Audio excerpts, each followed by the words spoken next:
Has llegado. Te estaba esperando. Verás, en este rincón extraño del mundo, yo, un viejo, quizás sabio, comparto historias curiosas, relatos de necios y filósofos, dragones y cucharones encantados.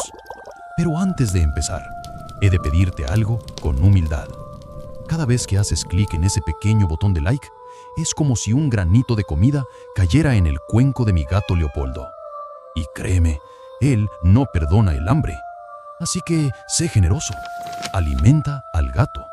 Y ahora sí, que empiece la locura. Emeric avanzó por el puente levadizo del castillo de Thorvald con el peso de su armadura resonando en cada paso. La guerra en las fronteras había forjado su reputación, pero ahora la amenaza surgía desde el interior. Voces en los pasillos que celebraban el fin del reinado de la reina Marisol. Aquel murmullo de traición lo obligó a cuestionar su juramento, pues la lealtad que una vez dio sin dudar se veía empañada por conspiradores ocultos tras viejos estandartes. En la sala de guardia encontró a Liora, su escudera de confianza, sellando correspondencia con el sello real. Sus manos temblaban mientras rompía el lacre de una carta sellada con las insignias enemigas. Emeric sintió un puñal atravesar su pecho. Aquella mujer que lo había acompañado en 1000 campañas lo engañaba por temor a la miseria que acechaba al pueblo. Sin mediar palabra, Emeric desenvainó la espada y colocó la hoja en el corazón de Liora, quimando de conflicto y piedad. Ella bajó la mirada, los ojos inundados en arrepentimiento, y confesó el plan de la nobleza traidora para entregar Thorvald al desierto de la corona vecina. En ese instante, Emeric comprendió que el enemigo más peligroso no vestía armadura ajena, sino el poder encubierto tras la falsedad de sus propios señores. Al amanecer, Emeric y Liora, unidos por el remordimiento, sellaron un nuevo pacto: proteger a la reina a cualquier precio. Cabalgaron hacia la torre más alta para revelar la traición ante la corte, dispuestos a arriesgar sus vidas por un reino que exigía no solo valor, sino la implacable justicia de quienes no dudan al enfrentarse con la verdad. Emeric y Liora irrumpieron en la gran sala del trono justo cuando los nobles se reunían para dar inicio al consejo matutino. El eco de cascos helados apagó el murmullo mientras desplegaban ante la reina Marisol las cartas interceptadas, manchadas con el sello enemigo. Los ojos de la corte se abrieron con asombro y temblor al descubrir que palabras de traición estaban destinadas a anunciar la caída de Thorvald. El gran canciller, pálido y sin aliento, intentó negar las acusaciones con gesto firme, pero al exhibir la firma falsificada y el testimonio de Liora, sus argumentos se desvanecieron. Marisol, con voz repleta de resolución, ordenó que el traidor fuera despojado de sus honores y confinado en las mazmorras más profundas. Un murmullo de alivio recorrió la sala cuando las cadenas retumbaron contra la piedra. Antes de que los guardias se llevaran al conspirador, Liora dio un paso al frente y con la mirada baja ofreció su redención al reino. La reina vaciló apenas un instante, recordando las incontables veces que la escudera había demostrado valor junto a Emeric. En un gesto que selló la alianza forjada por la verdad, Marisol le concedió el perdón condicional. Liora serviría en la Guardia Real hasta que su nombre recobrase honor. Con la amenaza interna erradicada, Emeric fue nombrado capitán de la Guardia de Torvald, asumiendo la responsabilidad de velar por la lealtad de quienes portaban estandarte. Aquella tarde, mientras el sol se ocultaba tras las almenas, recorrió las murallas junto a Liora, ambos compartiendo el peso de cicatrices y promesas. El viento llevó su juramento hacia los valles, recordando a todo el reino que la traición solo encuentra derrota cuando se enfrenta con coraje y justicia. Al amanecer siguiente, el estandarte de Torvald ondeó más alto que nunca. Eldara, la mensajera de las fronteras, llegó informando de la retirada del ejército invasor al detectar el vacío del liderazgo enemigo. La reina Marisol, reunida con sus caballeros leales, preparó el banquete de celebración, marcando el inicio de una nueva era. Pero en lo profundo de las criptas del castillo resonaba un leve murmullo de cadenas que nunca antes se había escuchado. Emeric, con la llama de la antorcha reflejada en el acero de su espada, se detuvo en el umbral y susurró: «La paz llega, pero nuestras sombras nunca descansan del todo». Emeric encendió una antorcha mientras bajaba por la escalera de piedra húmeda que conducía a las criptas más antiguas del castillo. El eco de sus pasos se mezclaba con el goteo constante de agua y un tufo a humedad y óxido le recordaba que bajo la grandiosidad de Torvald dormían secretos bien guardados. Liora lo siguió en silencio, sujetando la empuñadura de su espada, lista para cualquier emboscada. Al llegar a la última puerta, vio cadenas rotas esparcidas sobre el suelo, y el crujido de las baldosas bajo sus botas despertó un susurro antiguo, como si las piedras mismas respiraran. Emeric apretó los labios. Alguien había liberado al prisionero mucho antes de lo previsto. Siguiendo rastros de sangre reseca en los escalones, la pareja halló un pasadizo estrecho, oculto tras un lienzo de hiedra. Allí, en un nicho sellado por runas casi borradas, apareció un viejo cofre de hierro. Al forzarlo, Emeric descubrió correspondencia olvidada. Cartas envenenadas que describían no solo la traición de la nobleza, sino la invocación de un conjuro capaz de derrocar reyes con la sola fuerza de la palabra. Una figura oscura parecía haber aprovechado la confusión para desatar un plan más pérfido que el de simples mercaderes de la corona vecina. El silencio se fracturó cuando, al salir, la gran campana del castillo repicó con urgencia. El afluente de mensajeros traía noticias directas de la frontera oeste. Se susurraba que un ejército desconocido avanzaba bajo un estandarte negro, dejando aldeas arrasadas tras de sí. La reina Marisol, alertada, convocó a Emeric y Liora al salón de guerra. Ella misma leyó las cartas interceptadas y, con el ceño fruncido, ordenó reforzar las murallas y enviar exploradores al paso de los invasores. Pero cuando Emeric alzó la vista, vio tras la reina la silueta del gran canciller susurrando al oído del embajador real. Su fidelidad era la misma duda que alimentaba el enemigo. A medianoche, con la luna oculta tras nubes amenazantes, Emeric decidió actuar al margen de las órdenes oficiales. Junto a Liora, se infiltró en las cámaras del gran canciller, donde encontró una réplica exacta del estandarte negro que decían en la frontera. Esa bandera, descubrieron, había sido confeccionada en los telares del propio castillo por orden del consejero traidor. Liora rompió el silencio con un grito seco. «¡Ha jugado con nuestra guerra para enriquecerse!». Emeric deslizó su espada en la funda y colocó una mano firme sobre el hombro del canciller, atrapándolo en su propia trampa de engaños. Al amanecer, mientras los tambores de guerra retumbaban más allá de las murallas, Emeric presentó al conspirador encadenado ante la corte. Las pruebas eran irrefutables: monedas de oro forradas con runas de maldición, planos escondidos que marcaban rutas secretas hacia los almacenes del palacio.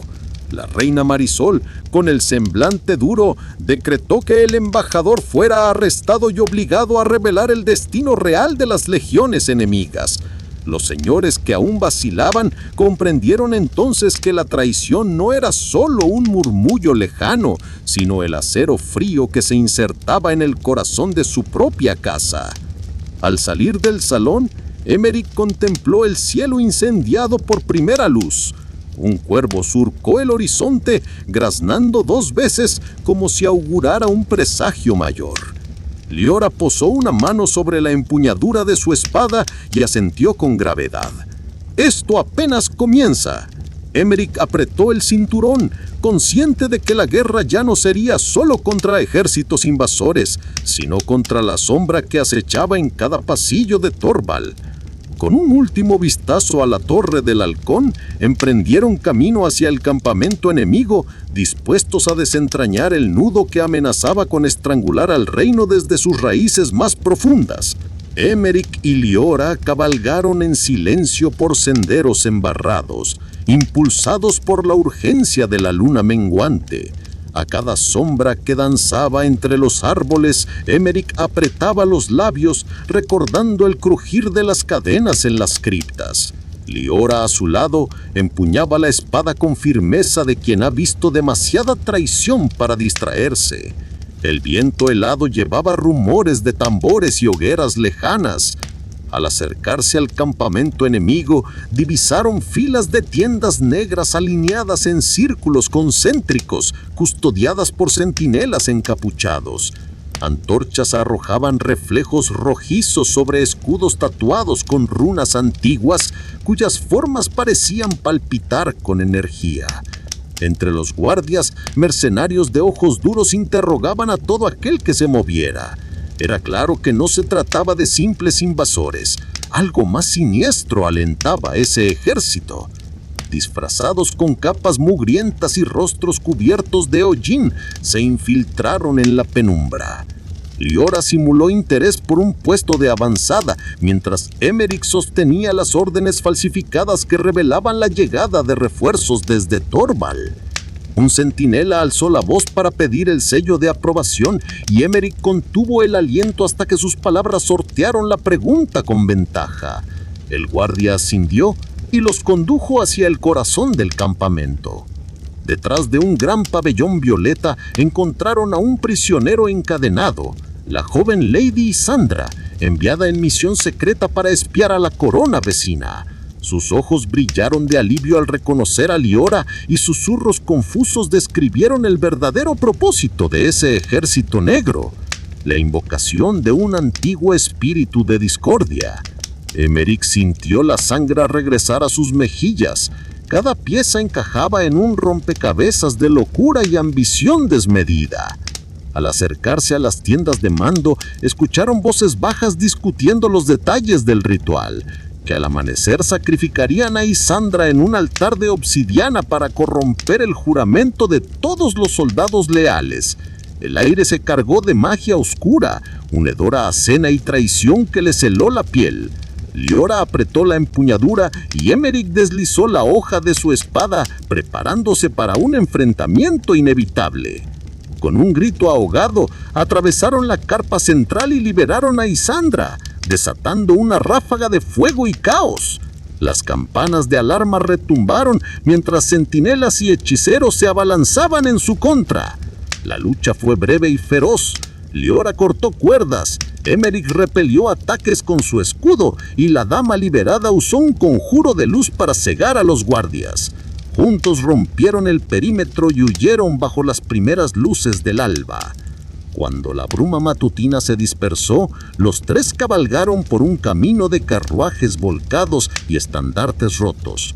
y Sandra, recostada entre dos sacos, confesó que el culto al espíritu de ruina tenía tentáculos dentro del propio consejo de Thorvald. Emeric apretó el cinturón, la determinación brillando en sus ojos. «Volveremos para exterminar esa plaga.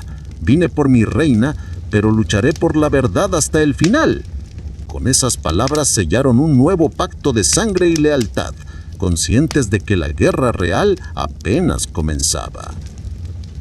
Al despuntar el alba, Emeric, Liora e Isandra partieron hacia el norte siguiendo un sendero de huellas recién marcadas por el paso de tropas encapuchadas. La niebla matinal envolvía los robledales como un velo, y a cada crujido de rama emergían ecos de risas distorsionadas, vestigios de la magia oscura que el culto quería sembrar en el bosque. Liora adelantó el paso y apartó las lianas cubiertas de líquenes fosforescentes. Emeric, tras ella, mantenía la mano en la empuñadura de la espada, preparado para un ataque repentino. Y Sandra, con voz queda, recitaba en susurros fragmentos de un antiguo encantamiento protector que su maestro druidas le enseñó, intentando contrarrestar el mal que impregnaba el aire. Al cruzar el río plateado, divisaron la fortaleza de Dornhelm, un bastión aliado regentado por el viejo señor Barent, viejo camarada de armas de Emeric. El portón de madera maciza se abrió tras un golpe de maza, y los guardias recelosos apuntaron flechas antes de reconocer al caballero y a la dama liberada. Barent los recibió en la gran sala de piedra ennegrecida por el humo de hogueras interiores. Sus facciones curtidas reflejaban la duda y el cansancio de años de asedio. Emeric expuso el complot del espíritu de ruina, el embrollo de banderas negras, la red de traidores en el consejo, la inminente ceremonia con sacrificio humano. Barent palideció al ver los sellos profanados y las runas malditas impresas en los documentos que Isandra presentó. Tras un prolongado silencio, el señor alzó la voz y comprometió a sus arqueros y a sus lanceros para escoltar la comitiva de vuelta a Thorvald y protegerles de emboscadas. Con un centenar de guerreros y una veintena de arqueros, el grupo atravesó pasos montañosos en los que el viento ululaba como un lamento de almas atrapadas.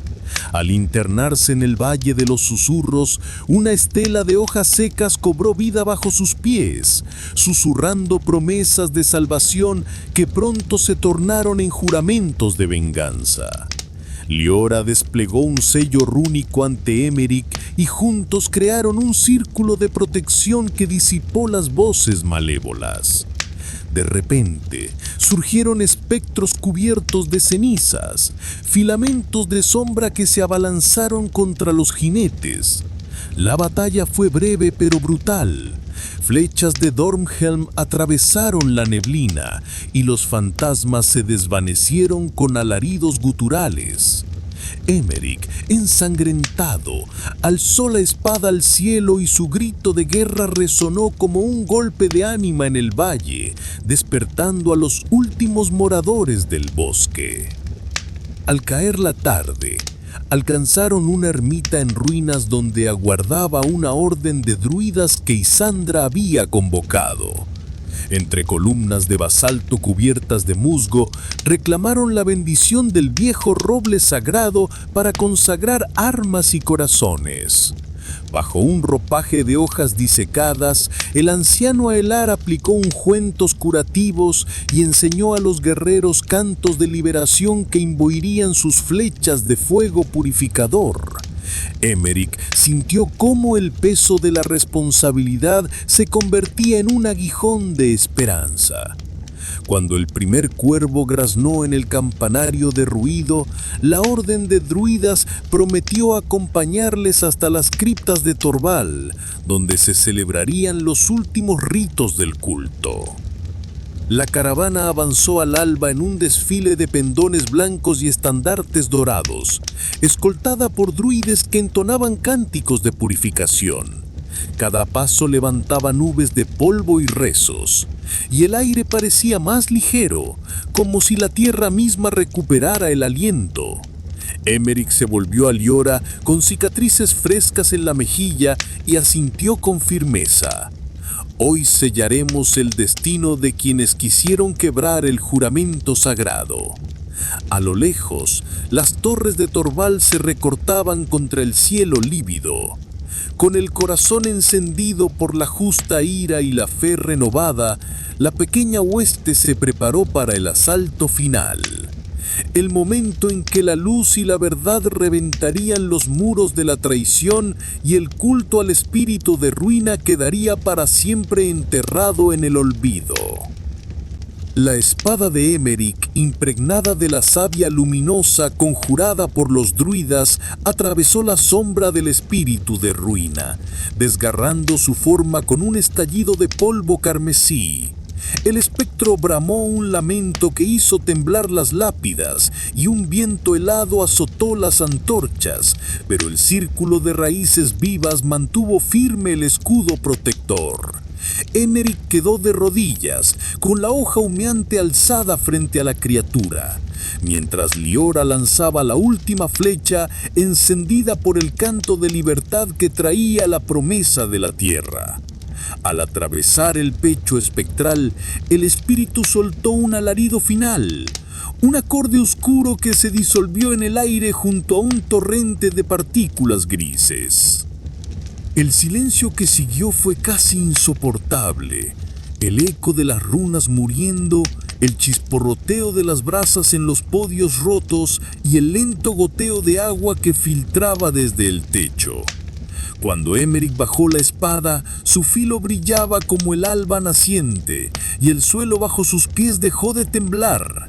Y Sandra alzó la mirada, la frente perlada de sudor, y murmuró el último verso del himno de purificación. Entonces las luces carmesís que habían ennegrecido las criptas se extinguieron por completo y la frescura de la piedra recuperó el olor antiguo de la esperanza. Salieron a trompicones de aquel sepulcro maldito. Cada paso por los pasillos de Torvald era un rescoldo de vida recobrada. Alguna piedra cayó al suelo, libres de la fuerza que los custodiaba. Las antorchas volvieron a arder sin humos negros y el coro de cánticos druídicos llenó el aire con notas de victoria. Afuera, la caravana esperaba entre el polvo lebelín de las almenas. Los guerreros recogían brazos y estandartes, mientras los lanceros limpiaban sus lanzas de residuos oscuros. Emeric se tiró hacia Liora y su sonrisa llevaba la cicatriz de la batalla, pero también un fuego sereno. A su lado, Barent bajó el estandarte con los sellos restaurados del consejo, listo para levantar uno nuevo. La muralla de Torvald, antes símbolo de opresión, asomaba ahora como un testigo silencioso de la redención. Bajo el cielo tornasolado, el caballero alzó la voz y llamó a los druidas, a los arqueros, a los herreros y a todos los que habían luchado para sanar aquel lugar. Un murmullo de juramentos y promesas flotó hacia las almenas. Tejió un nuevo lazo entre tierra y pueblo y selló el renacer de Torvald. Cuando el viento cesó, Isandra recogió los fragmentos de hierba sagrada que habían caído como ceniza iluminada y deslizó sus dedos sobre una de las runas inertes. La amenaza ha quedado atrás, pero el camino sigue abierto, dijo en voz baja, dirigiendo sus ojos al horizonte. Emeric asintió y alzó la espada, apuntando hacia la planicie donde los primeros rayos del sol rompían la bruma. Sabían que más allá de aquellas colinas aguardaban nuevas sombras y viejas traiciones, pero aquel instante fue suyo, la victoria que florece tras el abismo de la noche. La carpa se cerró con un susurro de hojas secas cuando la última nota de la balada flotó en el aire. Emeric y Liora partieron al alba, escoltados por un pequeño convoy de hermanos de armas y un séquito de sanadoras druidas. Cada legua recorrida mostraba los vestigios de la pesadilla. Campos yerma donde árboles marchitos se retorcían como manos implorantes, aldeas cuyas puertas, antaño tapiadas, se abrían con recelo a los recién llegados. El caballero vigilaba el horizonte con la espada envainada, pues sabía que la amenaza ya no era un solo espectro, sino el eco de la desesperanza calando en la esperanza. En la aldea de Riondell descubrieron una escuela de canto clausurada. Las voces infantiles habían sido silenciadas por un eco perverso. Cada niño que se esforzaba en aprender una melodía enfermaba de sueño eterno. Liora, sintiendo la resonancia de su vínculo con la música del mundo, rompió el sello con un simple himno de su infancia. Al hacerlo, desató una oleada de luz que despertó a los pequeños, cuyos sueños volaron libres como pájaros. Fue el primer triunfo verdadero. El canto había vuelto a brotar donde la sombra creía vencer. Sin embargo, no todos compartían ese alivio. Un emisario de Barenth, conocido por su retórica afilada, cuestionó la eficacia de los rituales. Sostuvo que la podredumbre del alma debía ser extirpada con justicia implacable antes que con flores de lavanda y cánticos. Emeric alzó la voz con firmeza. La espada sin compasión puede aplastar la raíz, pero deja heridas irreparables. Recordó la vez en que, tras aniquilar una guarnición entera, los supervivientes, semillas del rencor, crecieron en torno a él décadas después. La disputa vibró en las columnas del viejo salón, y la reina Marisol zanjó el dilema con una orden: justicia temperada por misericordia, siempre. Mientras tanto, en los túneles bajo Torvald, los conspiradores avanzaban con prisa. El fragmento de cera que custodiaba Liora delataba la fuerza residual del espíritu, y ellos buscaban un nuevo catalizador, una reliquia druídica extraviada en el naufragio del norte. Emeric y su escolta rastrearon sus huellas hasta un lago helado cuyos bordes crujían al paso del viento. En una noche sin luna, vieron la silueta de un navío hundido cuyas velas ennegrecidas todavía ondeaban bajo las aguas. Liora, sin vacilar, clavó la espada en el hielo. «Allí yace lo que nunca quiso purgarse», susurró. La misión los obligó a sumergirse en la gélida neblina del lago. Guiados por encantamientos druídicos, vencieron la presión de las cavernas sumergidas para extraer un relicario de madera carcomida. Al abrirlo, sintieron un lamento antiguo, la voz del primer guardián que llevó la luz a aquellos parajes. Comprendieron que el espíritu de ruina había sido creado por el miedo y la traición, y que su reflejo viviría siempre donde el dolor no se compartiera. Con el relicario en su poder, regresaron a la superficie, dispuestos a transformarlo en un símbolo de renacimiento. De vuelta al campamento, organizaron una vigilia de las llamas, tremolaban antorchas, se elevaban cortesías de incienso y cada aldeano ofrecía una promesa para el futuro. Emeric tomó la palabra y con voz clara propuso fundar escuelas de memoria colectiva donde se enseñara a los jóvenes a reconocer la sombra antes de dejarla enraizar. Liora, a su lado, entonó el viejo himno de su infancia y todos cantaron por primera vez sin temor al silencio. Y así, mientras las llamas ascendían hacia el firmamento, un nuevo pacto selló la madrugada. No solo conquistarían la paz, sino que aprenderían a protegerla cada amanecer. La niebla se había disipado, pero el aire aún conservaba el sabor metálico de las batallas recientes.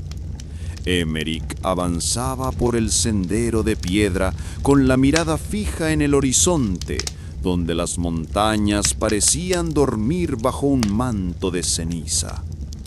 A su lado, Liora recogía flores silvestres que crecían entre las grietas del suelo, como si la tierra misma intentara recordar que la vida persiste incluso después del horror. En el pueblo de Virela, los aldeanos reconstruían sus hogares con manos temblorosas pero decididas. Las paredes quemadas eran reemplazadas por tablones nuevos y los niños pintaban símbolos de protección en las puertas, aprendidos de los druidas que ahora caminaban entre ellos como maestros y sanadores. Una anciana ofreció a Emeric un cuenco de sopa caliente y él lo aceptó con gratitud, sabiendo que ese gesto simple contenía más coraje que 1000 espadas. Liora se detuvo frente a una fuente rota. El agua ya no fluía, pero en su superficie estancada flotaban hojas doradas que no pertenecían a ningún árbol cercano. Las recogió con cuidado y las guardó en su bolsa de cuero. Sabía que eran señales. El bosque hablaba y su mensaje era urgente. Esa noche, mientras todos dormían, ella se adentró sola en la arboleda, guiada por el canto de un ave que no cantaba desde hacía generaciones. En lo profundo del bosque encontró un círculo de piedras cubiertas de musgo. Ahí, un espíritu antiguo la esperaba. No era hostil, pero tampoco era benigno. Era memoria pura, el eco de un pacto olvidado entre los hombres y la naturaleza. Liora se arrodilló y ofreció las hojas doradas. El espíritu las aceptó, y en ese instante, una luz suave envolvió el claro. El bosque respiró, y con él todo lo que había sido herido comenzó a sanar lentamente. Al regresar, Liora no habló de lo que había visto, pero sus ojos brillaban con una certeza nueva. Emeric lo notó y sin preguntar le entregó el relicario que habían recuperado del lago helado. Ella lo sostuvo entre sus manos y lo colocó en el altar del templo recién reconstruido, no como arma, sino como testimonio, porque la guerra había terminado, pero la historia debía ser contada y la paz debía ser vigilada como se vigila una llama en medio del viento. El camino que Emeric y Liora tomaron los llevó hacia el sur, donde los campos aún mostraban cicatrices de antiguas escaramuzas. Las aldeas que cruzaban eran humildes, pero cada rostro que los recibía lo hacía con una mezcla de respeto y temor. No por ellos, sino por lo que representaban. El recuerdo vivo de una guerra que había tocado incluso a quienes nunca empuñaron una espada. Emeric lo notaba en los ojos de los ancianos, en el silencio de los niños, en las canciones que ya no se cantaban. En una aldea llamada Braviel encontraron una capilla derruida. Las piedras estaban cubiertas de musgo y el altar había sido profanado con símbolos que Liora reconoció como vestigios del culto. Allí, bajo el suelo, se ocultaba una cámara que había servido como refugio para los últimos fieles del espíritu de ruina. Emeric descendió con cautela y lo que encontró no fue una trampa ni un enemigo, sino un niño. No tenía más de 10 años y sostenía un libro de páginas rotas lleno de dibujos y frases incompletas. No sabía leer, pero había memorizado los cantos oscuros como si fueran oraciones. Liora se arrodilló frente a él, le ofreció una flor de luz y le enseñó el primer verso de una canción de sanación. El niño la repitió y por primera vez el eco de la cámara no devolvió sombra, sino claridad. Emeric comprendió entonces que la guerra no había terminado, no mientras quedaran voces jóvenes atrapadas en el eco de la oscuridad. Decidieron quedarse en Braviel por unos días, restaurar la capilla, enseñar a los niños a cantar, a escribir, a contar historias que no nacieran del miedo.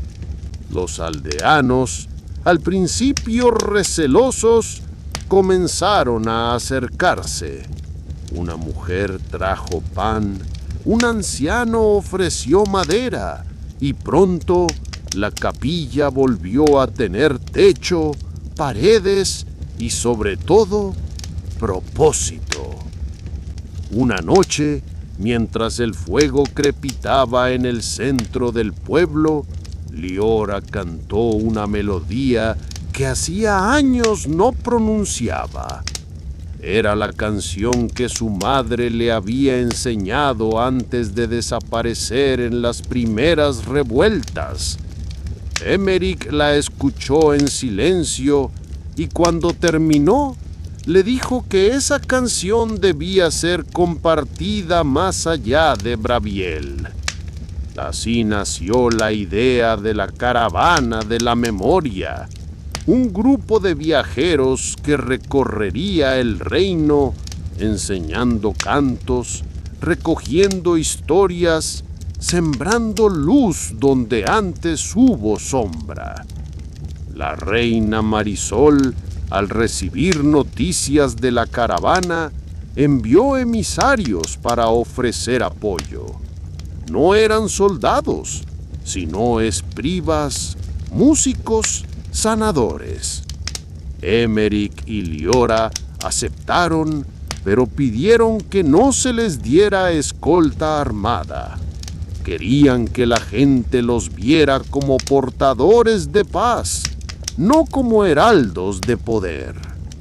La caravana creció y con ella el rumor de que Thorvald no solo había vencido a la oscuridad, sino que había aprendido a convivir con sus cicatrices. En una región montañosa, encontraron una comunidad que vivía aislada desde hacía generaciones. No hablaban el idioma común, no comerciaban, no recibían visitantes. Pero cuando escucharon el canto de Liora, salieron de sus casas, se sentaron en círculo y comenzaron a golpear piedras en ritmo. Era su forma de cantar, de recordar. Emeric se unió con su espada marcando el compás en el suelo y así, sin palabras, compartieron una noche de comunión que ningún tratado habría logrado. La caravana siguió su curso, y cada pueblo que visitaban dejaba una marca en ellos. Emeric ya no era solo un caballero, era un guardián de historias. Liora ya no era solo una escudera, era una tejedora de memorias. Y aunque sabían que el culto podría renacer en algún rincón olvidado, también sabían que mientras hubiera alguien dispuesto a cantar, a contar, a resistir con belleza, la oscuridad nunca tendría el último verso. La caravana de la memoria avanzaba, y con ella crecía una red invisible de esperanza. Cada aldea tocada por Emeric y Liora se convertía en un punto de luz en el mapa de Torvald, como constelaciones que antes estaban apagadas. Pero no todos veían con buenos ojos esta nueva era de recuerdo y sanación. En las ruinas de la antigua fortaleza de Barnhem, un grupo de sobrevivientes del culto se reunía en secreto. No eran muchos, pero tenían algo que los hacía peligrosos: convicción. Creían que el espíritu de ruina no había sido derrotado, solo dormido, y que el canto de la caravana era una amenaza directa a su resurrección. Uno de ellos, Kael, era un antiguo escriba que había escapado de la purga de Marisol. Conocía los textos prohibidos, los rituales olvidados, y planeaba usar la caravana como catalizador para un nuevo ciclo de caos. Mientras tanto, Emeric comenzaba a sentir el peso de la travesía. No era cansancio físico, sino una inquietud que crecía con cada historia que escuchaba. Algunas eran tan dolorosas que ni la música de Liora lograba suavizarlas. Comenzó a escribir en un diario, no como guerrero, sino como testigo. Sus palabras no eran épicas, eran humanas.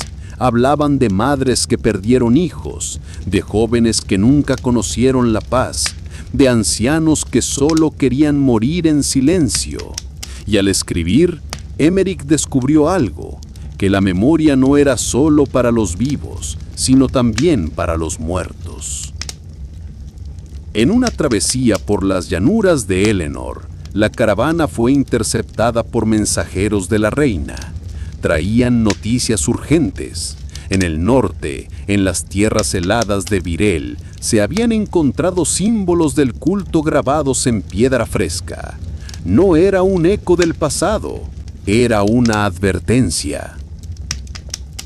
La noche en que llegaron los mensajeros, el aire olía a ceniza y a sal, un presagio de lo que aguardaba en el norte helado. Emeric reunió al consejo de la caravana junto al fuego central. Las antorchas chisporroteaban mientras Liora desdoblaba el pergamino con el sello real. Cada palabra le helaba la sangre. Los símbolos del culto han reaparecido en Virel. La piedra sangra con runas antiguas. Se teme que un nuevo rito esté en marcha. Un silencio pesado cayó entre los presentes. Sabían que aquella misión no era opcional. Si el espíritu de ruina despertaba de nuevo, todo lo logrado hasta ahora habría sido en vano. Al amanecer, partió un destacamento de 40 músicos, artesanos y sanadores, escoltado por un puñado de caballeros de la reina. Emeric eligió llevar a los más jóvenes como escudo humano de memoria. Necesitaba que, al llegar al epicentro de la amenaza, vieran con sus propios ojos el coste de la oscuridad. Liora empaquetó sus cánticos de sanación en un cofre de madera tallada, convencida de que la música podía deshacer cualquier hechizo. Antes de encararse con el frío, Emeric tomó su diario y escribió: «Hoy cruzamos la línea de la cura para adentrarnos en la sombra. Que este testimonio sirva de faro a los que vengan después». La travesía por las estepas heladas fue un desafío áspero. La niebla se colaba entre capas de piel curtida, y el crujir del hielo bajo los cascos recordaba el latido de algún coloso dormido. A media jornada, un centinela gritó alarma. Huellas de bota druídica, marcadas con runas ennegrecidas, conducían hacia un cañón de rocas quiebradas. Emeric ordenó detenerse. Mientras los demás se atrincheraban, él y Liora avanzaron sigilosos. Bajo un arco de piedra hallaron un puñado de iniciados, casi niños, pintados con hollín para emular esqueletos. Con sus manos temblorosas tallaban símbolos en el musgo, presurosos por concluir el conjuro antes del crepúsculo. En Virel, la fortaleza de hielo alzaba sus torres como dedos petrificados señalando el cielo gris. Las puertas, antaño blindadas para repeler hordas, ahora estaban abiertas de par en par. Un gesto de invitación y de amenaza al mismo tiempo. Un viento centrifugaba polvo de nieve y ceniza entre los cuerpos de antaño leales al culto. Emeric sintió un tirón en el corazón al reconocer en las estatuas desgastadas el rostro de su propio maestro, caído años atrás en nombre de la que él ahora servía. La memoria lo paralizó un segundo. Fue la voz de Liora, susurrando un verso de luz, la que los sacó de la trampa del pasado. El gran salón de piedra estaba dispuesto para el rito. En el centro, un altar improvisado cubierto de velas negras rodeaba a Cael, cuyos ojos brillaban como carbones encendidos. Con voz rasgada recitaba un canto que hacía temblar las losas. Tras él, un niño encogido alzaba los brazos, la piel tatuada con sigilos rúnicos. «¡Es la chispa que avivará la llama!», gritó Cael, mientras un manto de sombra se alzaba en espirales a su alrededor. Emeric sintió el peso de la espada en la cintura, no para golpear, sino para ofrecer protección. Con paso firme, avanzó hacia el círculo de fuego, cada paso un eco de promesas rotas y de juramentos renovados.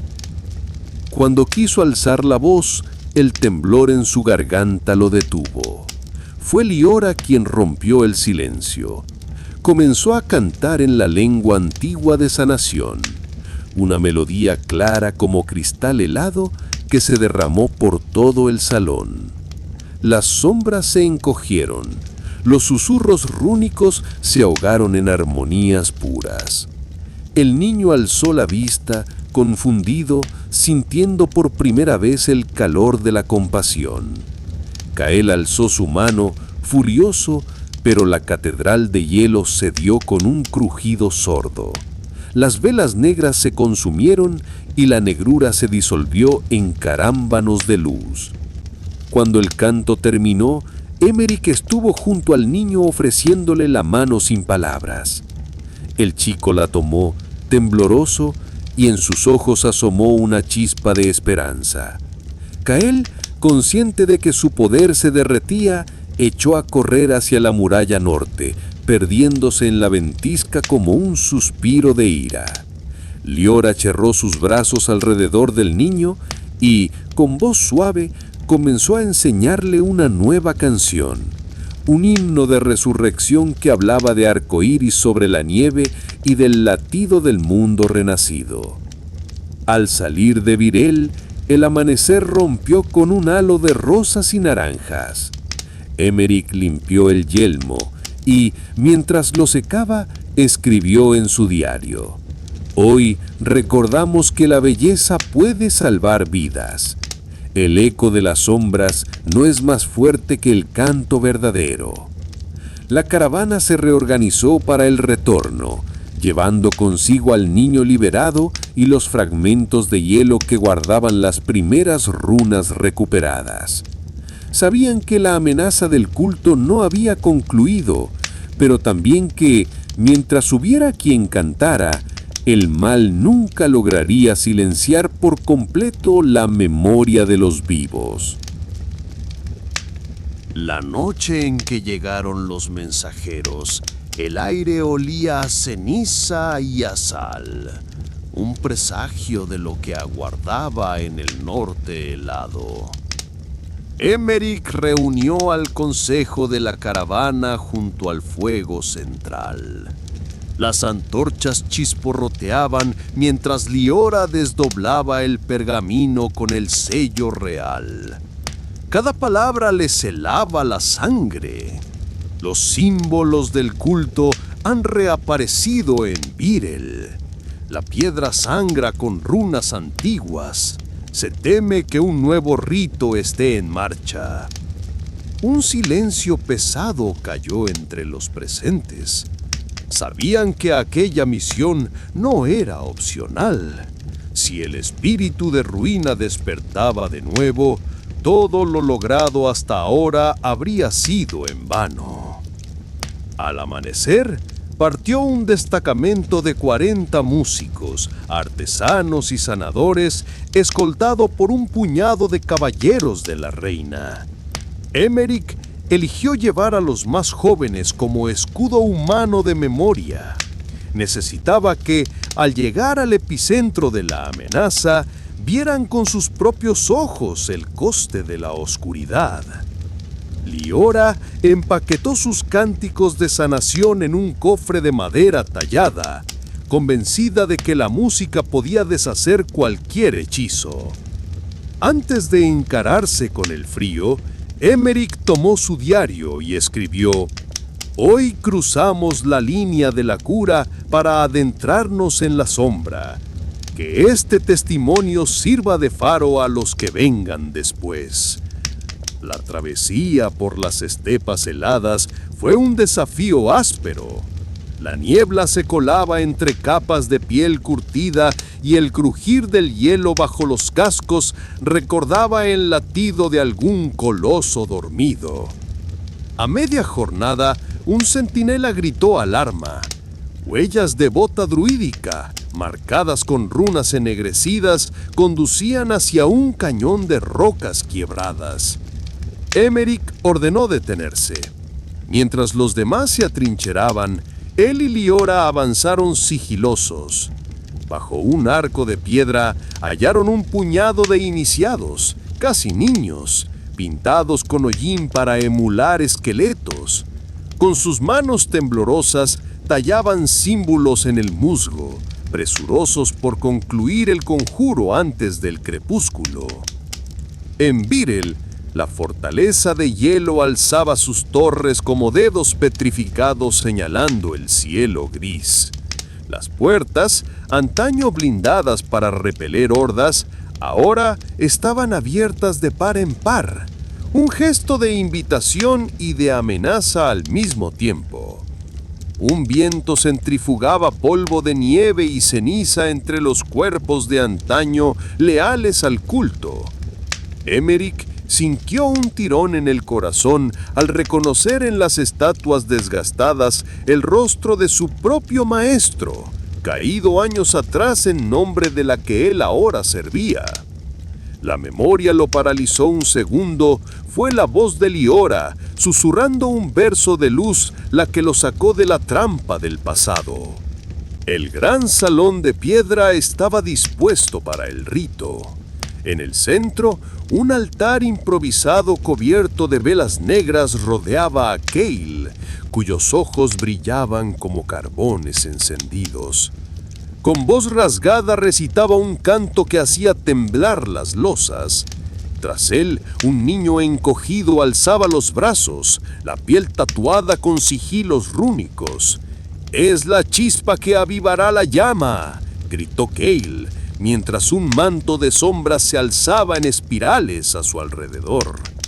Emeric sintió el peso de la espada en la cintura, no para golpear, sino para ofrecer protección. Con paso firme avanzó hacia el círculo de fuego, cada paso un eco de promesas rotas y de juramentos renovados. Cuando quiso alzar la voz, el temblor en su garganta lo detuvo. Fue Liora quien rompió el silencio.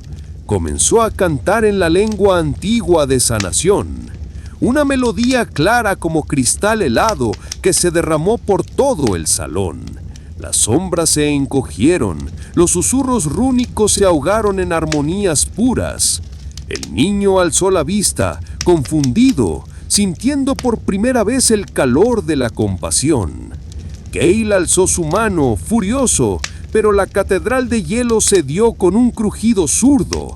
Las velas negras se consumieron y la negrura se disolvió en carámbinos de luz. Cuando el canto terminó, Emeric estuvo junto al niño, ofreciéndole la mano sin palabras. El chico la tomó, tembloroso, y en sus ojos asomó una chispa de esperanza. Gale, consciente de que su poder se derretía, echó a correr hacia la muralla norte, perdiéndose en la ventisca como un suspiro de ira. Liora cerró sus brazos alrededor del niño y con voz suave comenzó a enseñarle una nueva canción. Un himno de resurrección que hablaba de arcoíris sobre la nieve y del latido del mundo renacido. Al salir de Virel, el amanecer rompió con un halo de rosas y naranjas. Emeric limpió el yelmo y mientras lo secaba escribió en su diario: «Hoy recordamos que la belleza puede salvar vidas. El eco de las sombras no es más fuerte que el canto verdadero». La caravana se reorganizó para el retorno, llevando consigo al niño liberado y los fragmentos de hielo que guardaban las primeras runas recuperadas. Sabían que la amenaza del culto no había concluido, pero también que mientras hubiera quien cantara, el mal nunca lograría silenciar por completo la memoria de los vivos. El regreso de la caravana al corazón de Torvald fue como navegar contra la corriente de los recuerdos. A cada aldea que reaparecían, los habitantes se agolpaban en las puertas con ofrendas de pan y flores, ansiosos por saber si la luz obtenida en Virel persistiría fuera del hielo. Emeric, enfundado aún en su armadura cubierta de motas de nieve derretida, sintió el peso de cada mirada. No era un héroe coronado, sino un peregrino de memorias difíciles, y eso calaba más hondo que cualquier espada. Al arribo a la corte de Marisol, la reina recibió a la caravana con un banquete sobrio y ojos contemplativos. Algunos cortesanos susurraban que la influencia de Liora y Emeric podría eclipsar a la corona misma, y ciertos nobles lucían sonrisas corteses mientras tejían redes de intriga. Fue una noche tensa, salpicada de brindis y silencios calculados, en la que la monarca confió en voz baja a Emeric su temor. La memoria puede sanar, pero también despertar pasiones antiguas. Un amanecer después, la caravana se dispersó en grupos menores para atender demandas urgentes. Liora partió hacia la aldea de Maldor, donde los niños habían dejado de cantar ante la inminencia de una sequía. Allí encontró campos resecos y sembradores abatidos. Sus cantos de lluvia llevaron un primer rocío de esperanza que retornó la fe en la tierra. Emergió la convicción de que la cura no se limitaba a los campos del alma, sino también a los surcos del suelo. Mientras tanto, Emeric acompañó al niño liberado desde Virel, al que habían bautizado con el nombre de Niveo, a un monasterio escondido en los acantilados del sur. Los monjes, guardianes de cantos ancestrales, acogieron al muchacho y le enseñaron que la palabra puede erigir muros de silencio o puentes de luz. Emeric, en su diario, describió cada lección. Niveo aprende a transformar el miedo en versículos de consuelo, y yo a convertir mi espada en pluma. Bajo la sombra de esos precipicios, llegó la noticia de que Cael había sido avistado al este, en la caverna del silencio, un laberinto de piedra donde se decía que los susurros cautivaban la voluntad.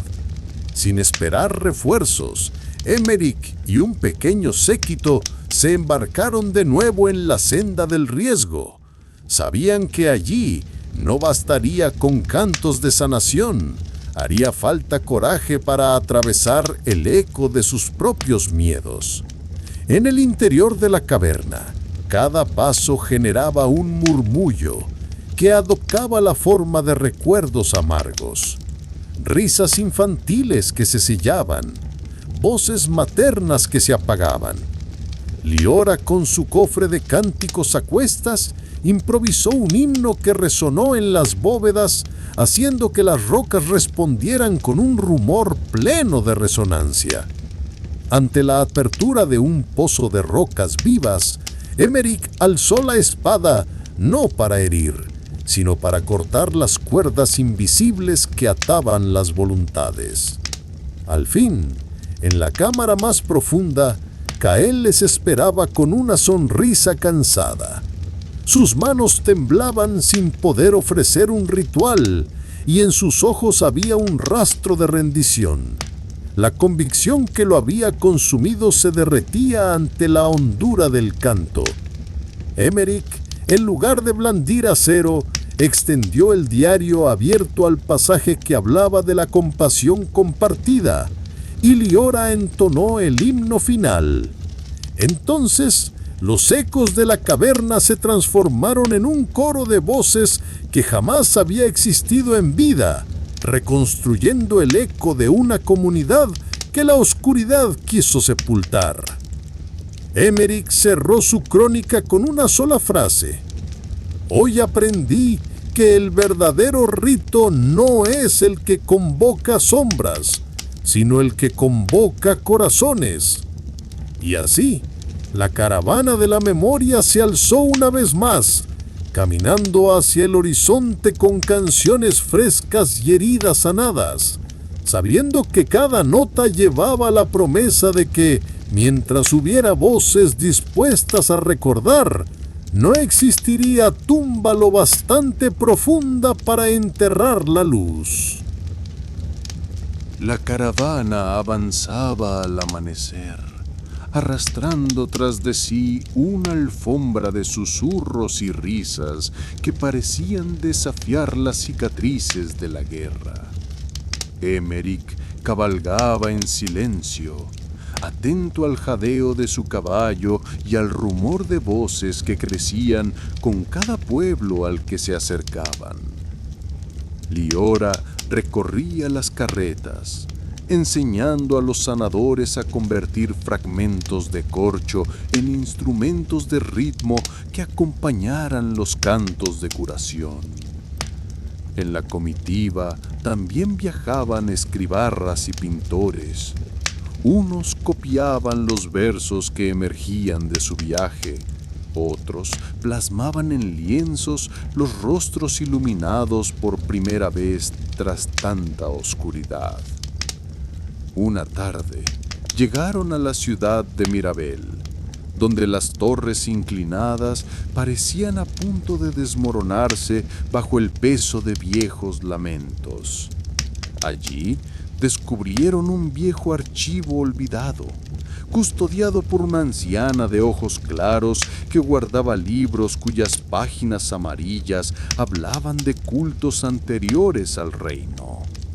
Entre esas líneas, Emeric encontró el relato de una sacerdotisa que, ante el surgimiento del espíritu de ruina, había conquistado la sombra con el poder de una canción capaz de abrazar el dolor y convertirlo en esperanza.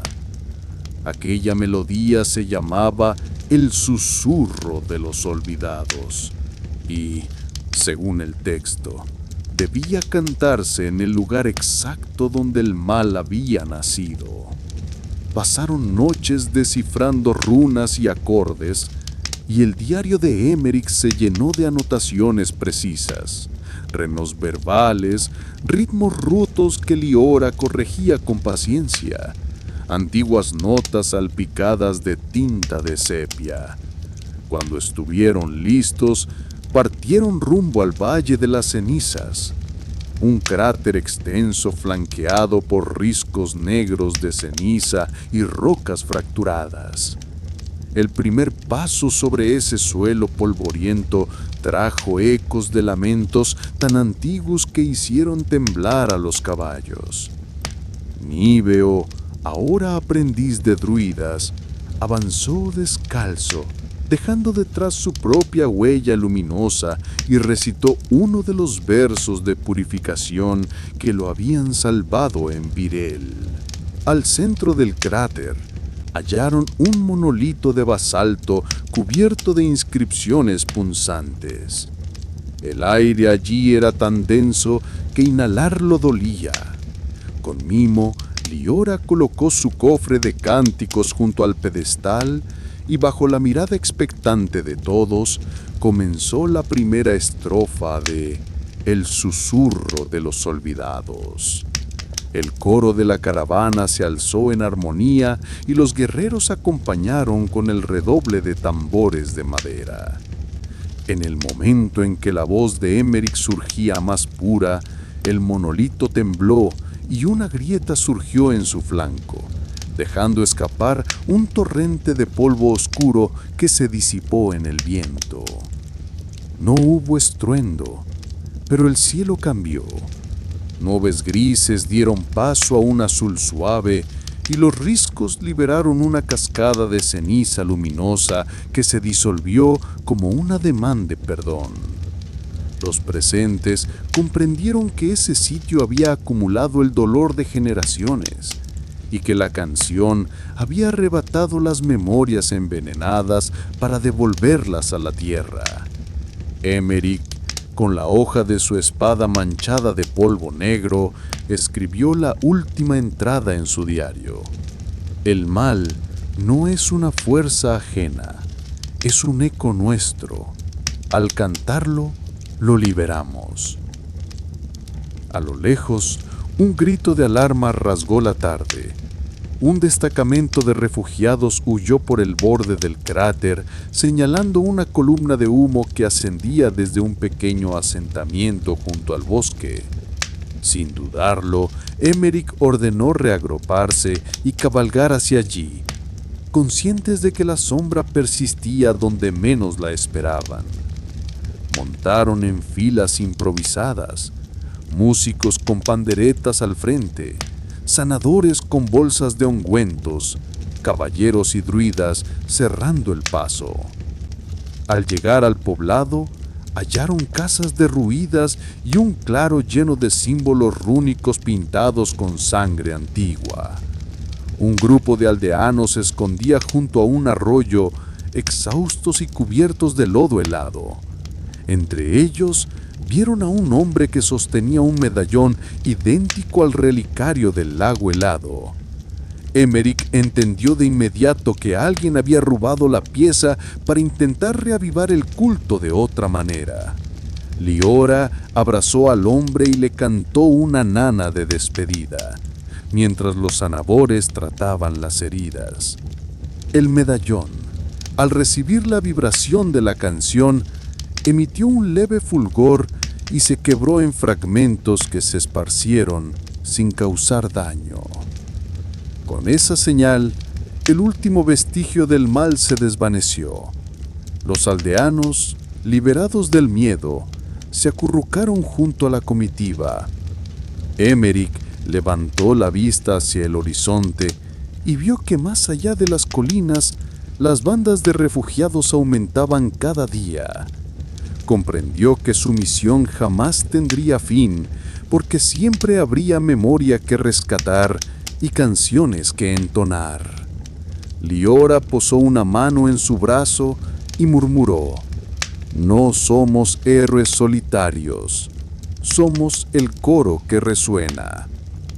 Él asintió, sabiendo que mientras hubiera quien se atreviera a recordar y a cantar, la oscuridad nunca lograría quedarse en silencio.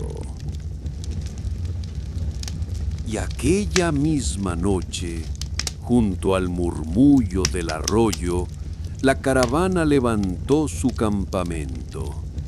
Los sanadores tejieron redes de hierbas sobre las heridas, mientras los músicos entonaban cánticos suaves que arrullaban a los niños. Emeric, sentado junto al fuego, sintió un susurro en el viento, una voz apenas audible que repetía un verso olvidado, un eco tan antiguo que parecía nacer del propio bosque. Al alba, un cuervo de plumaje ceniciento se posó en la cabeza de Liora. Entre sus garras sostenía un pergamino rasgado. En tinta agrietada se leía un acertijo. Hablaba de la ciudad de cristal, un santuario cubierto de espejos que reflejaban las almas, donde guardaban el corazón de la canción, un relicario capaz de intensificar o romper toda armonía. Sin dudarlo, Emeric ordenó preparar las monturas. Había una nueva ruta que atravesaba el pantano de los suspiros. El trayecto resultó traicionero. La hojarasca se convertía en reflejos de agua que atrapaban los pies y en ocasiones devolvían imágenes distorsionadas de pesadillas pasadas. Niveo, guiado por los antiguos cánticos druídicos, marchaba descalzo sobre los claros firmes y señalaba sendas invisibles al resto. En una ciénaga espejada se toparon con un espectro hecho de lamentos. Surgió de la bruma para envolverlos en remordimientos enterrados. Entonces, Liora alzó su cofre de cánticos y con voz firme improvisó una balada de perdón. Los tambores acompañaron el pulso de sus corazones y el espectro, al oír la armonía, se deshizo en un leve brillo azul que se desvaneció. Emeric tomó nota en su diario: el dolor compartido en voz alta cura más que el silencio. Con renovada fe, reemprendieron la marcha. Al tercer día, avistaron la silueta de la ciudad de cristal. Torres prismáticas se alzaban sobre un lago helado. En su entrada, un anciano de mirada transparente esperaba. Era el guardián de fragmentos, un archivista ciego que había recopilado astillas del relicario.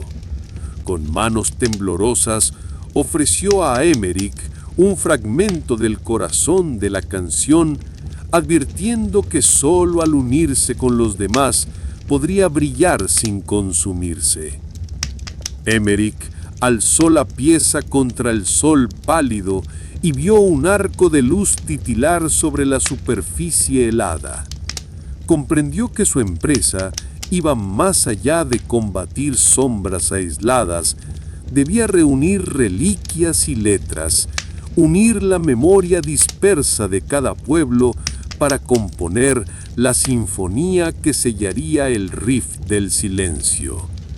Liora puso una palma en su brazo y el guardián susurró: la música no persigue olvido, lo integra. La aurora bañó la ciudad de cristal en una luz diafana.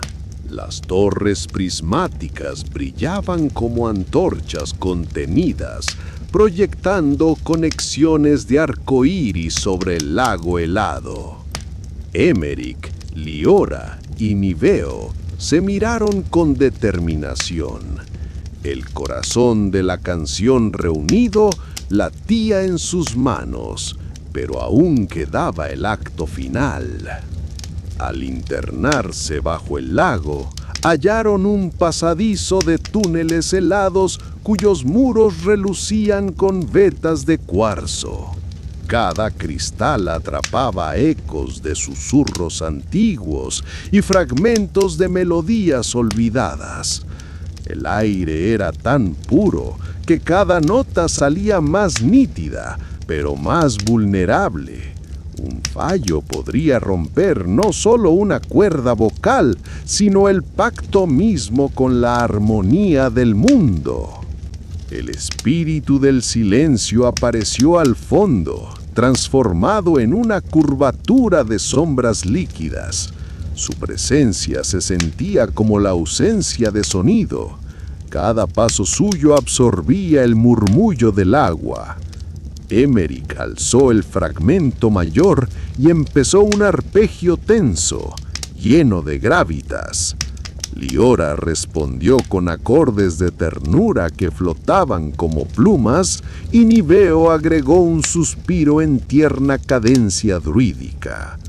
Juntos, alzaron el volumen hasta envolver la grieta negra del rift. Entonces sucedió. Las notas se fundieron en un haz de luz que recorrió el túnel y la fisura se curvó como piedra sellada. Un escalofrío recorrió las paredes de hielo y el sonido, lejos de disiparse, brotó de nuevo más pleno, como el latido de un nuevo corazón. El espíritu antes fragmentado emergió reconvertido en un eco cálido que recorrió cada recodo, sellando la herida que amenazaba con extender su silencio. Al salir, el lago ya no era un espejo frío, sino un espejo vivo. Reflejaba el cielo con una claridad que parecía invitarlos a cantar sin temor. Emeric alzó el corazón de la canción hacia el horizonte, donde las colinas aguardaban a los refugiados sedientos de esperanza. Liora apoyó su mano en su hombro y murmuró: «Hemos armonizado el dolor del mundo». Niveo cerró los ojos y añadió: «Ahora cada voz tiene su lugar en la sinfonía». Con el ritual cumplido, la caravana retomó su marcha, pero algo había cambiado. Ya no eran solo viajeros, sino heraldos de una música capaz de unir pueblos dispersos. Cada pueblo que encontraran añadiría su nota, cada memoria se convertiría en verso. Y aunque el silencio siempre aceche, la promesa de su canción resonaría más allá de cualquier sombra. La caravana recorrió los senderos que serpenteaban entre colinas tapizadas de lavanda y girasoles. El aire olía a miel y a promesas por cumplir. En el camino hallaron un poblado fundado por exiliados de las guerras antiguas, cuyas parejas danzaban al ritmo de tambores hechos con cortezas de cedro y cuerdas de tripa de cabra. Aquella mañana, los aldeanos despertaron al rumor de la caravana y se unieron a la comitiva con flautas de caña y cítaras de madera pulida. Cada músico aportó una estrofa de su tradición, una nana de despedida, un canto de cosecha, un himno para la madre tierra. Emeric sintió el músculo de la esperanza latir con más fuerza en el corazón de todos. Al caer la tarde, se estableció un pequeño escenario en la plaza principal para intercambiar melodías. Liora dirigió la sinfonía ambulante, marcó el compás, otorgó a cada voz un momento de plenitud y señaló el instante en que debía alzarse el fragmento del corazón de la canción. Bajo la luz de antorchas colgantes, los viejos y los niños cantaron juntos, superponiendo sus timbres en un tapiz vibrante. Las notas habían adquirido un matiz desconocido, como si cada verso recordara una herida antigua y al mismo tiempo prometiera su cicatrización. Cuando el último acorde se disolvió, la gente aplaudió con manos temblorosas y ojos brillantes por primera vez sin temor. Pero en la penumbra, una figura oscura observaba desde el borde del bosque. Kael, herido y desencajado, sintió en aquello un poder que le era ajeno. La música no lo consumía, sino que lo afectaba con una curiosidad punzante. Tomó el medallón roto de las manos que lo habían liberado en Virel, lo sostuvo contra el pecho y comprendió que estaba frente a algo distinto de la ruina. La fuerza de la canción y el ardor del arrepentimiento empezaban a borrar su memoria teñida de sangre. Sin que nadie lo viera, caminó entre la muchedumbre y se perdió en la noche, persiguiendo el eco de su propia redención. Al despuntar la aurora, Emeric encontró bajo su yelmo una nota garabateada con sangre seca. Buscad en el Valle del Silencio, donde el primer canto nació. Reconoció aquella alusión al bosque sagrado donde los druidas entonaban la melodía inaugural antes de fundar el reino. Sin vacilar, reunió a Liora, a Nibiedo y a un puñado de los más valientes, y emprendieron la marcha hacia un desfiladero cubierto de helechos plateados. Cada paso estaba acompañado por el tintinear de fragmentos de cristal alborotados por el viento, recordándoles que la sinfonía aún no estaba completa. Al internarse en el valle, hallaron árboles que lloraban savia luminosa. Cada gota emitía un leve trino al rozar la piedra. Aquella música silvestre se entrelazaba con la voz del hombre y tejía un puente entre la voz de la tierra y la palabra del hombre. En el corazón del valle descubrieron una antigua ruina. Columnas derruidas sostenían arcos labrados con símbolos de agradecimiento y duelo. Sobre un pedestal roto dormía el tercer fragmento del corazón de la canción, latiendo con un pulso silvestre. Liora lo alzó sin exhalar, y en ese instante todas las hojas a su alrededor vibraron con un susurro coral. Cuando intentaron recuperar el fragmento, el suelo rugió y emergieron raíces vivas, testeando sus intenciones. Emeric apoyó el diario contra la base del pedestal y leyó en voz alta el nombre de cada héroe olvidado, cada ancestro que ofreció su canto al mundo. Liora, con voz clara, agregó un verso de gratitud. Nibiedo, tocando el relicario, aportó un acorde final. Las raíces se apartaron. El tercer fragmento brilló con un fuego verde y se elevó en su mano como una hoja al viento. Con los tres fragmentos reunidos, la caravana se dirigió rumbo a Torval para componer la sinfonía definitiva. Cada aldea tuvo su parte. Una joven trovadora donó su lira. Un herrero templó campanas de bronce. Un anciano narró la epopeya del primer amanecer tras la gran noche. Aquella, acordaron, sería la pieza que sellaría el riff del silencio para siempre. Emeric pensó que ningún ejército marcharía sobre ellos, sino un coro, capaz de transformar el miedo en coraje, el rencor en compasión y el olvido en memoria viva.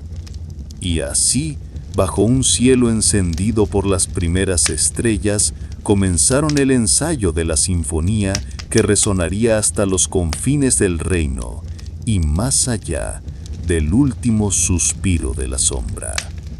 La caravana llegó al umbral de Torval cuando la aurora llenaba de brumas doradas sus altas murallas de piedra blanca.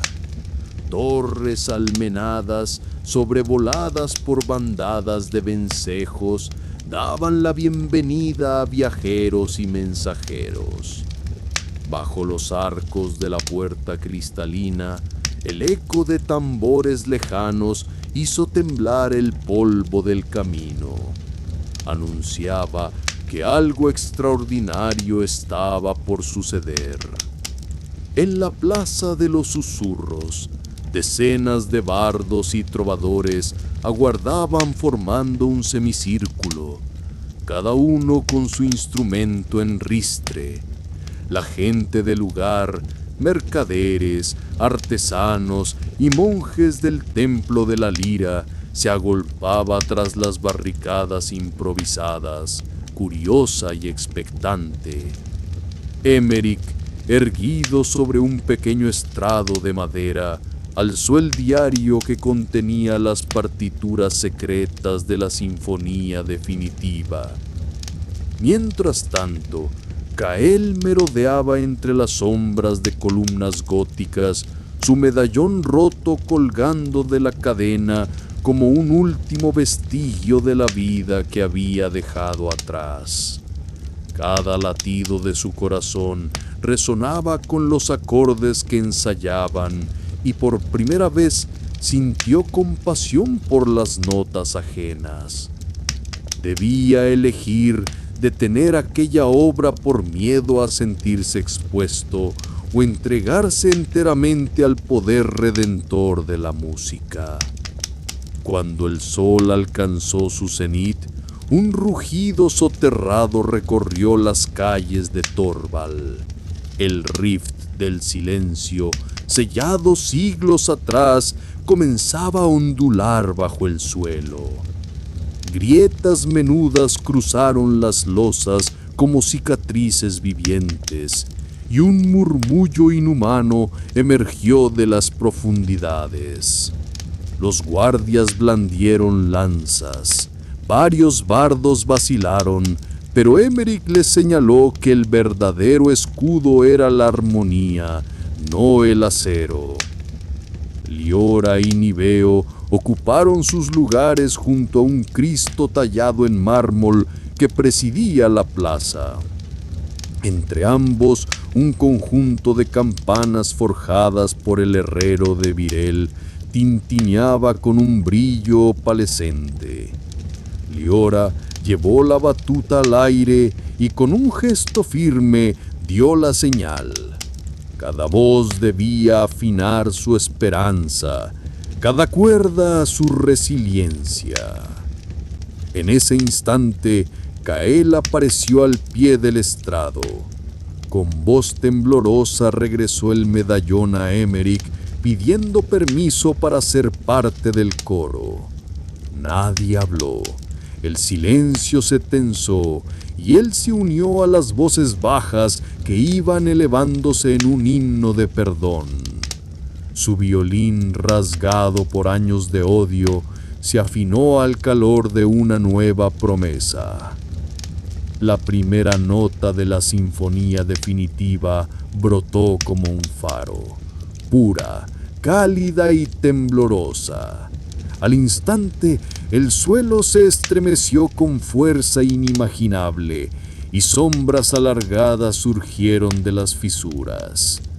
La música se convirtió en un pulso titánico, uniendo a cientos de cantores, instrumentistas y oyentes en un latido compartido contra la oscuridad.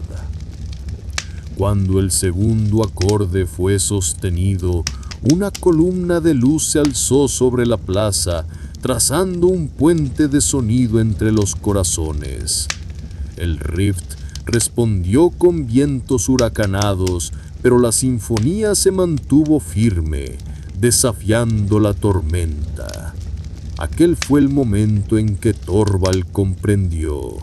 Su salvación nacía de 1000 voces que unidas podían cerrar el vacío y abrir un nuevo amanecer. El aire se volvió tan espeso que cada respiración parecía un eco desesperado.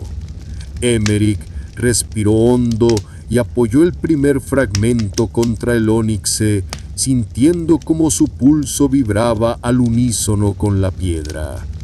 Una fisura lumínica comenzó a propagarse desde el punto de contacto, como una grieta de aurora que abría un atisbo de esperanza.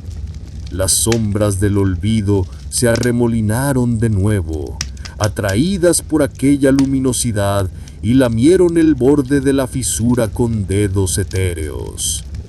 Liora pasó el relicario por encima del fragmento, dejando que su melodía se filtrara en las hendiduras negras. Su voz tembló al principio, recordando antiguos dolores, pero pronto el timbre ganó cuerpo y color. Cada nota que emitía se convertía en un hilo de luz que tejía un tapiz filigranado sobre la superficie del ónice. Las grietas se ensancharon, trazando un mapa de constelaciones olvidadas que brillaban con un fulgor cálido. Niveo alzó el diario ante sí y leyó en voz alta los nombres de aquellos que habían ofrecido su sacrificio para nutrir la sinfonía. Campesinos anónimos, antiguos guerreros, bardos caídos en la gran noche. Al pronunciar cada nombre, un pulso de energía recorría la bóveda, haciendo temblar las columnas de piedra. Las sombras retrocedieron un instante, como si la memoria colectiva se alzara contra el silencio. Un fulgor indistinto surgió en el centro del ónice agrietado. Kael apretó el medallón y sintió como su pasado se disolvía en una ola de perdón. Tomó el último fragmento entre sus manos, lo que latía con la música pura de la redención, y lo acercó al ónice. Cuando los bordes de cristal hicieron contacto, un trueno sordo recorrió la bóveda. Un torrente de sonido encerrado abrió un canal, vertiendo en el mundo una sinfonía primigenia, el canto del origen. El ónice se resquebrajó del todo y los fragmentos se amalgamaron en una esfera de luz palpitante. La bóveda se iluminó con destellos de plata y oro. El reino silente vibró por primera vez en milenios, liberando un torrente de notas que circundó a los viajeros, envolviéndolos en un abrazo sonoro. Las sombras del olvido se disolvieron como niebla al alba, y un pasaje se abrió ante ellos, un corredor de cristal que conducía de vuelta al mundo de los vivos.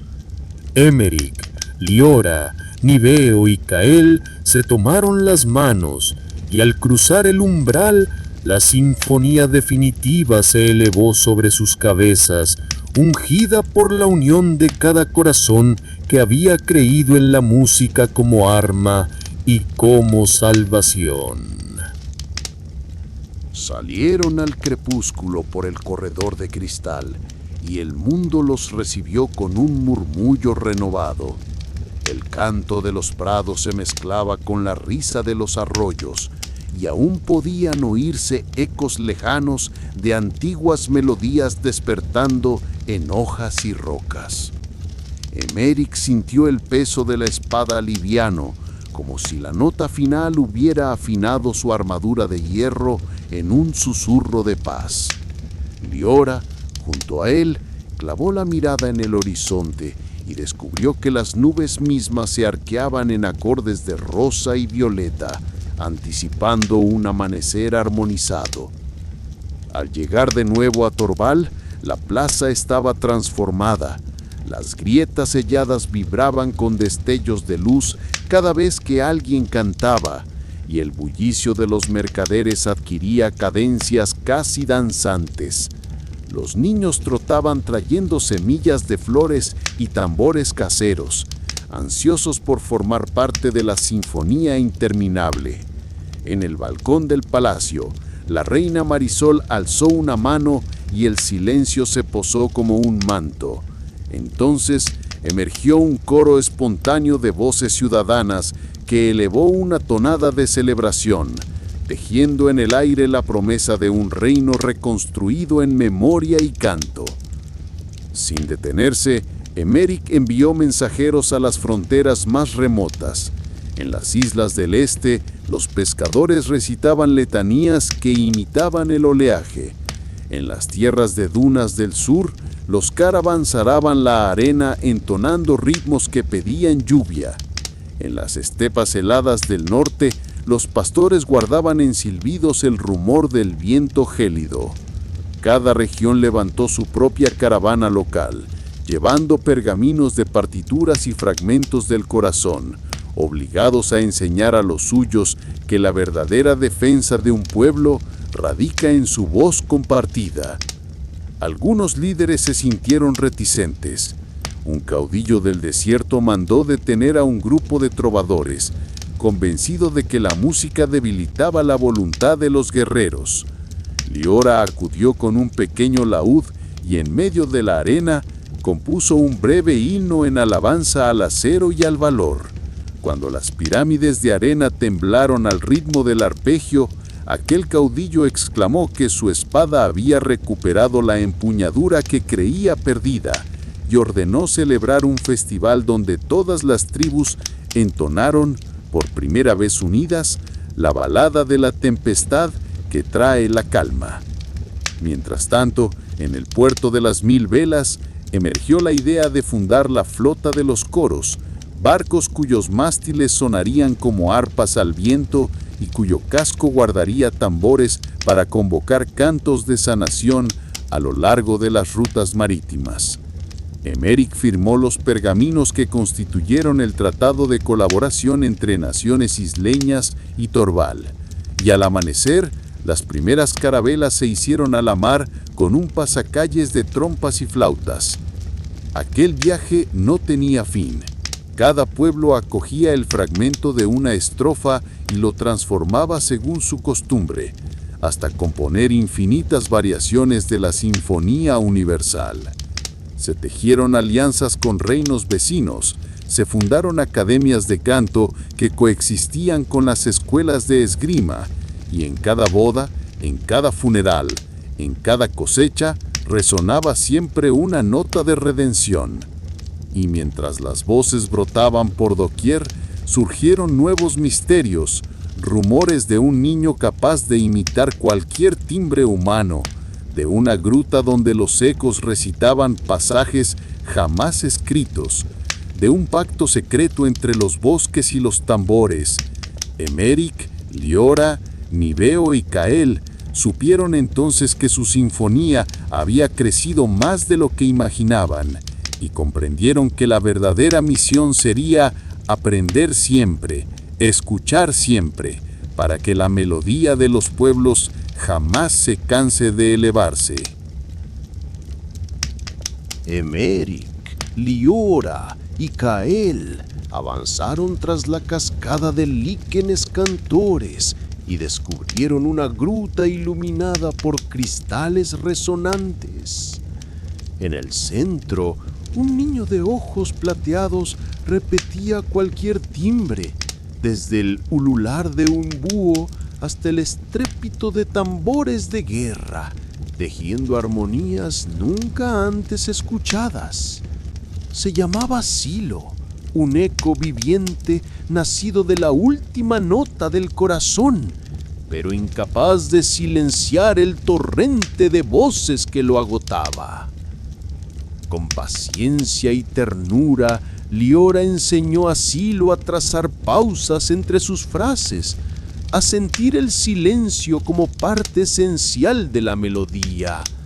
Al incorporar un simple susurro al final de cada eco, las paredes de la caverna se abrieron y revelaron el jardín sumergido, un santuario bajo las aguas donde corales y algas entonaban baladas cristalinas. Emeric alzó su espada al ritmo de un aria y partió las corrientes en senderos de luz marina.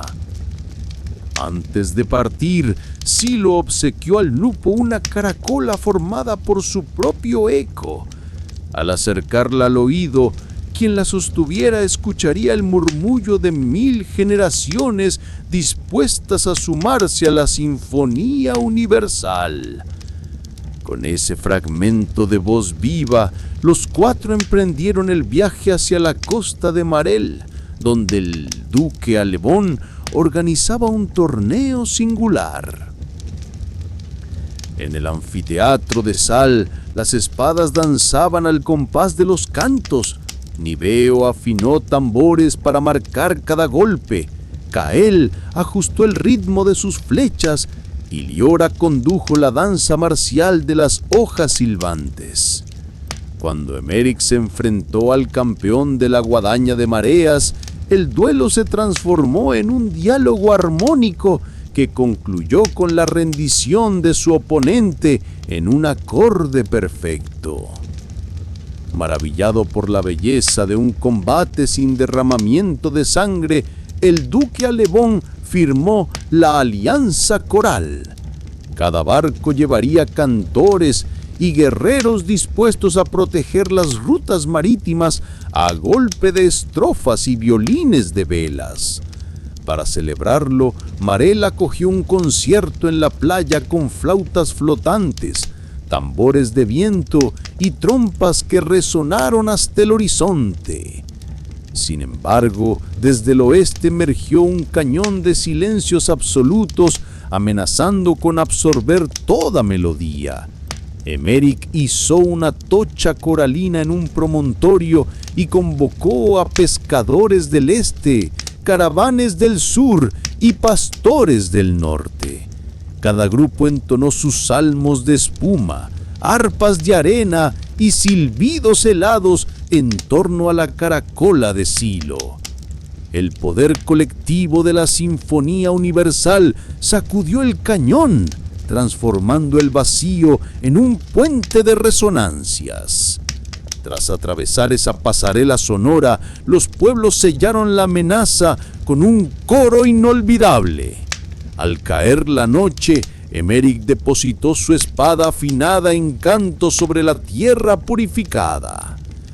Desde entonces, cada amanecer es una nueva estrofa en la partitura infinita de la vida.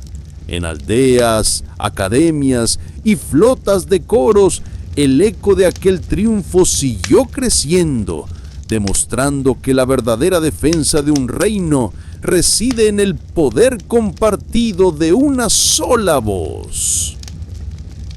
Al llegar a la costa septentrional, las academias de canto y de esgrima se disputaban el favor de la corte de Marel. El duque Alebón decretó un torneo en el anfiteatro de sal, donde cada combate estaría regido por aclamaciones rítmicas, golpes y corcheas, fintas y contratiempos. Niveo afinó sus tambores para marcar el compás de los guerreros. Cael sincronizó el ritmo de sus flechas y Liora condujo la danza marcial de las espadas silbantes, convirtiendo cada enfrentamiento en una pieza musical. Cuando Emeric se enfrentó al campeón portador de la guadaña de mareas, el duelo se transformó en un diálogo armónico. Bajo un ostinato de cobre, los choques de acero resonaron como notas entrelazadas, hasta que, en el clímax de un solo acorde, el adversario rindió su arma. Conmovido por la belleza de aquel combate exento de muerte, el duque Alebón propuso unir fuerzas en lo que llamó la Alianza Coral. El pacto estableció que cada barco de la costa llevaría tanto cantores como combatientes, preparados para proteger las rutas marítimas al ritmo de estrofas y violines de velas. Para sellar la alianza, Marel celebró un concierto en la playa. Flautas flotantes, tambores de viento y trompas convergieron en una balada de hermandad cuyo eco se fundió con el horizonte. Desde entonces, la flota de los coros surca los mares llevando consigo el poder de la música como escudo y estandarte. Con el alba teñida de coral, Emeric alzó su espada afinada en canto sobre un promontorio cercano al cañón de silencios. A su lado, Liora hizo vibrar las cuerdas de su laúd de bronce. Cael marcó el pulso con un arrebato de flechas silbantes, y Niveo convocó el estruendo grave de sus tambores. En el centro, la caracola de Silo resonó con 1000 voces ancestrales, convocando a todos los pueblos que habían aportado una nota a la Sinfonía Universal. Desde el este los pescadores entonaron salmos de espuma. Del sur, los habitantes de las dunas tejieron arpegios de arena. Del norte, los pastores deslizaron silbidos helados. Bajo esa oleada de sonido conjunto, el cañón de silencios emitió un leve temblor antes de ceder, transformando su vacío en un puente de resonancias. Cada acorde deshizo el entumecimiento del abismo, y un túnel de armonía permitió el paso libre de guerreros y cantores. Atravesada la brecha, las gentes sellaron la victoria entonando un estribillo que resonó más allá de los valles. Al otro lado los bosques recobraron su canto, las montañas sus ecos y los ríos su murmullo. Emeric posó su espada en la tierra purificada, y el filo emitió un último tintineo como nota final de una sinfonía eterna. De regreso a Torval, el reino celebró el triunfo con una procesión coral. Cada gremio llevó su estandarte musical, y las plazas se convirtieron en escenarios donde todo acto de la vida, boda, cosecha o luto, se hermanaba con un acorde. Liora fundó el Conservatorio del Viento, donde niños aprendían a equilibrar sonido y silencio. Cael organizó caravanas itinerantes para esparcir la melodía por los caminos olvidados. Niveo formó la Hermandad de los Tambores, garante de los ritmos ancestrales. Silo, por su parte, se convirtió en maestro del eco, cuidando para siempre el fragmento vivo de la caracola. En cada amanecer, la Sinfonía Universal se alza de nuevo, escrita en el susurro de las hojas, en el bramido del mar y en el repique de los corazones. No hay fin para aquel canto compartido.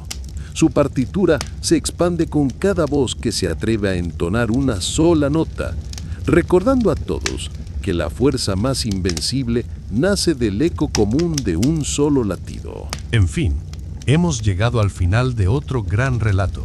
Si te gustó el cuento, comenta qué parte te atrapó más, qué momento te sorprendió o cuál fue tu escena favorita. Y por supuesto, no olvides suscribirte al canal y dejar tu like para seguir explorando más historias increíbles. Cada relato nos lleva a un nuevo mundo y queremos que descubras todos con nosotros. Nos vemos en la próxima aventura. Gracias.